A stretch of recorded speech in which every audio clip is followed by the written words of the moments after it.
En quelques mois, ils ont changé le visage du PAF. Vincent Bolloré à la tête du groupe Canal+, Delphine Ernotte, présidente de France Télévisions, Gilles Pélisson, successeur de Nonce Paolini à TF1, et Patrick Drahi, fondateur d'Altis, maison mère de SFR, actionnaire de BFM et RMC. Rachat, projet ambitieux et convergence, chacun utilise ses armes pour briller dans l'audiovisuel français. Delphine Ernotte arrive en août dernier avec un projet ambitieux pour France Télé. Développer le numérique, définir l'identité de chaque chaîne, mais aussi rajeunir les antennes. Je suis dehors du jour au lendemain, en 24 heures. Au revoir Julien Lepers, moins de Michel Drucker et de Patrick Sébastien pour l'année prochaine. On a des pieds pour aller lancer, on a des pieds pour aller lancer. Plus de Frédéric Lopez et de Léa Salamé. Si on arrive pour ne rien faire, tout se passe très bien. Si on arrive pour changer, forcément, il y a des dissensions. Donc la méthode, effectivement, on peut toujours discuter davantage, on peut toujours dire davantage, on peut toujours prévenir davantage. Plus en amont, on peut toujours mettre plus de liens. Ça, c'est incontestable et elle le sait et elle le reconnaîtra. Mais comme elle est condamnée à faire évoluer les choses, forcément, il y a des clashs. Premier dossier délicat géré pour la présidente, la motion de défiance à l'égard de Michel Field, son directeur de l'information. Mais le plus grand défi de Delphine Ernotte, c'est la création de la chaîne d'information de France Télé. Elle sera lancée le 1er septembre sur les supports numériques, puis sur la TNT. Ça va être une manière de pouvoir approfondir, décrypter, réfléchir à l'actualité. On sait encore peu de choses sur le contenu. Elle devra en tout cas faire face à la concurrence de BFM iTélé et LCI. Saison agitée pour Delphine Ernotte, mais ce n'est pas grand-chose à côté du grand chambardement qu'a connu Canal+. La cause, c'est lui, Vincent Bolloré. En août dernier, il coupe les têtes. Bertrand Méheux, le numéro 1 de Canal+, Rodolphe Belmer, le directeur général de la chaîne, et une bonne partie de l'état-major du groupe. Vincent Bolloré à Canal+, c'est le règne de la terreur.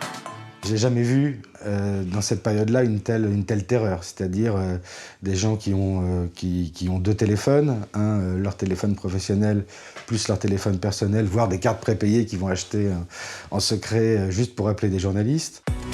Côté antenne, c'est le jeu des chaises musicales. La vitrine de la chaîne Le Grand Journal revient aux mains de Maïté Nabi-Rabin et c'est un flop total.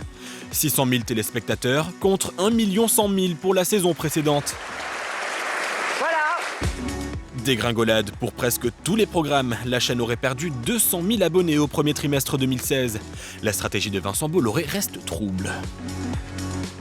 Peut-être qu'effectivement, il s'en fout de Canal+, que son objectif est beaucoup plus grand, de créer cette espèce de gigantesque groupe de communication européen rassemblant des télécoms et disons des tuyaux et cherchant des contenus à mettre dedans.